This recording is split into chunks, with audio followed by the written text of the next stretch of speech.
The wagon slowed as the sun dipped low, turning the plains copper and gold. Dust hung in the air like a veil, clinging to the bride's hem and the thin leather of her traveling boots. She tightened her grip on the small carpet bag in her lap, the last thing she owned outright, and leaned forward, searching for signs she had arrived where she was meant to be. The letters had described a wide ranch, a painted gate, a man waiting. Instead, the road ended at a weather-beaten fence and a modest house crouched against the wind. "This is it," the driver said, already climbing down. Her heart faltered. This place felt quieter than she expected. No welcoming smile. No groom standing tall with anticipation. Just the sigh of grass bending in the evening breeze and the lonely creak of a porch board shifting under its own weight. She stepped down anyway. Pride, or perhaps exhaustion, kept her from questioning it too quickly. After weeks of travel, of eyes judging her and whispers following her name, she wanted the journey to be over. The house was smaller than the one she had imagined while reading the letters by candlelight. The barn leaned slightly, as if tired. A lantern flickered near the door, unattended. Before she could call out, a man emerged from the shadows of the porch. He was tall, broad-shouldered, his coat worn thin at the elbows. His face held surprise, then caution, as if strangers rarely came here with good news. His hand rested near his belt, not threatening, but wary. "I think you've made a mistake," he said plainly. The words struck harder than the long road ever had. She lifted her chin. "I'm expected here." He shook his head once. "No one's expected here anymore." Silence stretched between them. The sun slipped lower, painting his features in amber light. She noticed the tired lines around his eyes, the look of a man who carried more responsibility than he wanted. This was not the man from the letters. She knew it in her bones. "I was sent to a ranch outside this valley," she said, voice steady despite the tremor in her chest. "A marriage arrangement." Understanding dawned in his eyes, followed by something like regret. "Then you're at the wrong place." The wagon rattled away before she could protest, leaving her standing alone with a stranger and the weight of another mistake pressing down on her shoulders. She swallowed hard and turned to gather herself for the walk back to the road. That was when she saw the child. A small girl stood just inside the doorway, half hidden behind the frame. Her hair was tangled, her dress patched and clean in the way of someone who tried very hard with very little. She stared at the bride not with fear, but with wonder, as if she were seeing something she had imagined 100 times. The bride's breath caught. "I'm sorry," she said to the man softly. "I'll go." He hesitated, glancing toward the child, then back to the darkening sky. "It'll be night soon." "I'll manage." She turned, but small footsteps padded across the porch. Tiny fingers brushed her hand, warm, trusting, unexpected. The bride froze. The little girl looked up at her, eyes shining with a certainty no adult could fake. She leaned closer, as if afraid the world might overhear, and whispered words that would echo long after the dust settled. "God finally sent you to us." The bride felt the ground shift beneath her. Not physically, but something inside her loosened, something she'd been holding tight since the day she was told where her life would go and who would decide it. Behind them, the rancher stood silent, the weight of the moment settling over the porch like the coming night. He did not speak, because for the first time in a long while, he didn't know whether this stranger's arrival was a mistake or the beginning of something none of them had dared to ask for. The words lingered in the air long after the little girl spoke them. "God finally sent you to us." They were too heavy to dismiss, too innocent to argue with. The bride looked down at the child's small hand wrapped around her fingers, the grip firm as if she feared letting go might undo whatever miracle she believed had arrived. The rancher cleared his throat, breaking the stillness.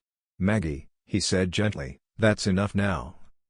But the girl, Maggie, didn't release her.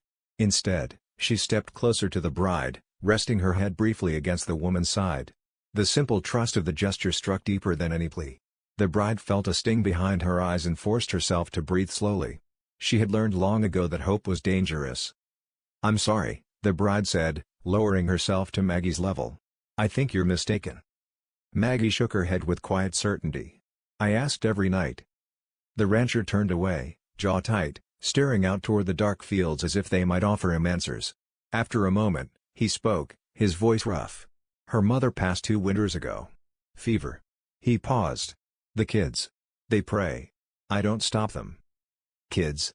The bride glanced toward the doorway then noticed 2 more small shapes peering from inside, an older boy, protective and wary, and a younger one clutching a wooden toy worn smooth by years of use. Their eyes held the same mixture of fear and longing she had seen in Maggie's. "I can't stay," the bride said, though the words felt weaker now. "I don't belong here." "You can stay the night," the rancher replied. "No obligation." He said it like an offer, not a demand. She nodded, unsure if she was agreeing for safety, or because some part of her didn't want to leave. Inside, the house was modest but clean. A single lamp lit the table, where plates were set unevenly, as if someone had tried to make things look nicer than usual. Maggie climbed onto a chair and patted the space beside her, smiling shyly. The bride sat, feeling like an intruder in a family already bruised by loss. As they ate, conversation was sparse. The children watched her with curiosity, as though afraid she might vanish if they looked away too long. The rancher spoke only when necessary, his eyes often drifting to his youngest daughter. The bride noticed how tired he looked, not lazy tired, but worn down by years of doing everything alone. Later, as Maggie helped her wash her hands at the basin, the girl whispered again, softer this time. "Mama used to say God sends people when we need them most." The bride's throat tightened. She remembered her own mother's words, spoken before sickness and hunger took them both, about faith and endurance. She had not thought of those memories in years. That night, she lay awake in the small spare room, listening to the house settle. Wind brushed against the walls. Somewhere down the hall, a child murmured in sleep. The bride stared at the ceiling, replaying the moment on the porch again and again. She had come here by accident. A wrong turn. A driver's mistake. And yet, for the first time since the letters were written and her future was decided by others, someone had looked at her not as a burden or a bargain, but as an answer. By morning, she told herself, she would leave. But as dawn crept toward the windows, even she no longer believed that promise. Morning arrived quietly, as if the ranch itself was unsure whether it was allowed to hope. Pale light crept through the thin curtains, warming the wooden floorboards and stirring the smells of coffee and bread. The bride rose early, more from habit than courtesy. In every place she had ever stayed, usefulness had been her safest currency. She found the rancher already awake, mending a broken latch near the barn. He looked up, surprised to see her, then nodded once. "You didn't have to." "I wanted to," she replied, taking the hammer when he offered it. They worked in silence at first, the rhythm of small repairs easing the awkwardness between them. She noticed how carefully he handled every task, as if mistakes cost more here than elsewhere. When the children joined them, the yard filled with soft life, footsteps, laughter, the clatter of chores. Without meaning to, she slipped into the flow of the morning, showing Maggie how to gather eggs without startling the hens, helping the boys carry water from the pump. It felt natural. Too natural. By midday, they rested near the fire pit, sharing a simple meal. The rancher finally spoke. "My name's Caleb." She told him hers, the sound of it unfamiliar in her own mouth. No one had spoken it gently in a long time. As the fire crackled, something shifted. Perhaps it was the quiet, or the way the children leaned closer to her without thinking, but the truth began to press against her chest, demanding space. "I was sent here because I had no better choice," she said softly. "My family arranged the marriage. They said it was mercy." Caleb's eyes stayed on the fire, but his hands clenched. "Was it?" She shook her head. "It was escape. Or so I thought." The words spilled out then, the poverty, the whispers, the way she had been treated like a solution rather than a person. She confessed she had never met the man she was promised to, only knew him through letters that spoke more of land and legacy than kindness. Saying it aloud made the truth heavier, but also clearer. Caleb listened without interruption. When she finished, he exhaled slowly. "I never asked for another wife." She looked at him, startled. "My first was everything," he continued. "When she died, I told myself the kids were enough. That love had already spent itself on me." His voice faltered just slightly. "But nights are long here. And children feel absence more sharply than adults." The fire popped, sending sparks into the air. Maggie had fallen asleep against the bride's side, her small hand clutching the fabric of her dress as if anchoring herself. The bride gently brushed the girl's hair from her face. "They don't see you as a replacement," the bride said. "They see possibility." Caleb met her gaze then, really looking at her. Not as a solution. Not as a stranger. As a woman carrying her own wounds. That afternoon, a shadow passed over the ranch, dust rising in the distance. A rider. The bride's heart stuttered. She knew, without being told, who it was. "He'll come soon," she said quietly. "The man I was sent to." Caleb stood, jaw tightening. "Then you'll go?" It wasn't a question. It was respect. As dusk fell, the firelight grew stronger, casting long shadows across the yard. The bride sat between the children, laughter softening the ache in her chest. For the first time, she wasn't performing kindness, she was living it. Still, guilt crept in with the night. She had not chosen this place, but it was choosing her. And as the fire burned low, she realized the truth she feared most. Leaving now would break more than just her own heart. The first sound of hooves came at mid-morning, echoing against the dry hills like a warning. Dust swirled around the porch as the rider approached, tall and imposing on his black horse.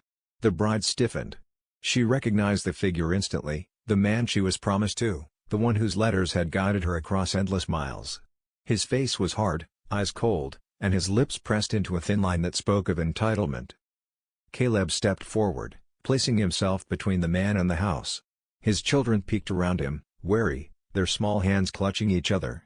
Maggie's eyes were wide with a mixture of fear and hope. The bride felt her pulse quicken.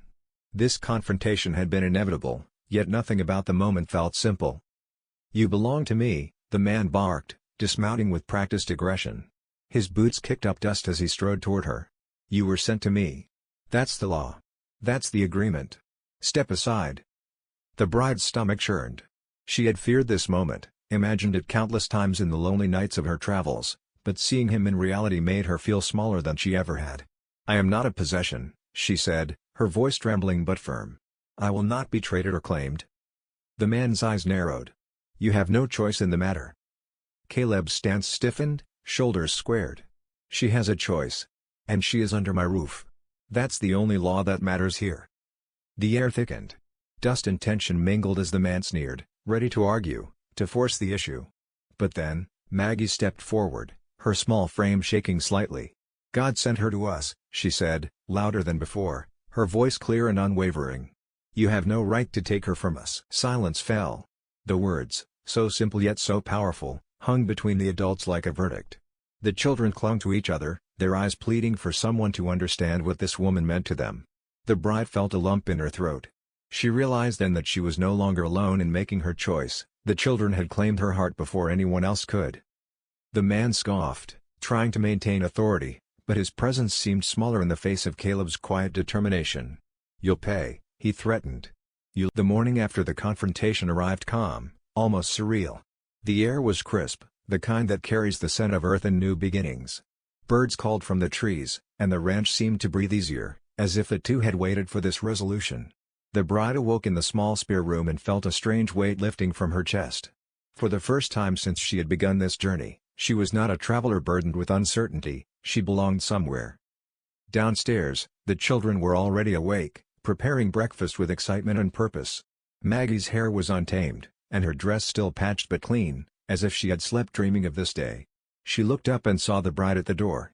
Without hesitation, she ran and threw her arms around her. "You're staying, right?" she asked, eyes wide and shining. The bride knelt to hug her. "Yes, Maggie. I'm staying." Caleb appeared in the doorway, leaning against the frame with a soft smile. There was a tenderness in his eyes, a mix of relief and cautious hope. "Looks like the house just got a lot brighter," he said quietly. The bride rose and walked outside. The ranch stretched before her, fields golden with the morning sun, the barn standing sturdily, the fences lining the horizon like protective arms.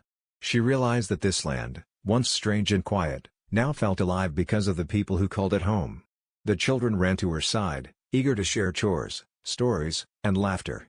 For the first time, the intended groom's shadow had vanished from their lives, and with him, the threat of control and obligation.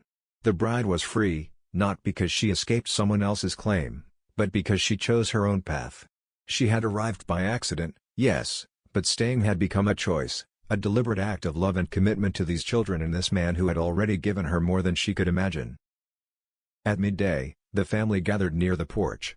The children's laughter mingled with the sounds of the ranch, the lowing of cattle, the creak of the barn doors, the wind brushing over the fields. Maggie climbed onto the porch railing, her voice small but filled with conviction. "I knew God sent you. I prayed every night, and now you're here." The bride's eyes filled with tears, not of fear or sorrow, but of joy. She knelt beside Maggie and whispered, And I prayed too. For you all. Caleb joined them, placing a hand gently on her shoulder. There was no rush to define what they were, no need to speak promises aloud just yet. They had time. What mattered now was presence, care, and the simple miracle of a family finding each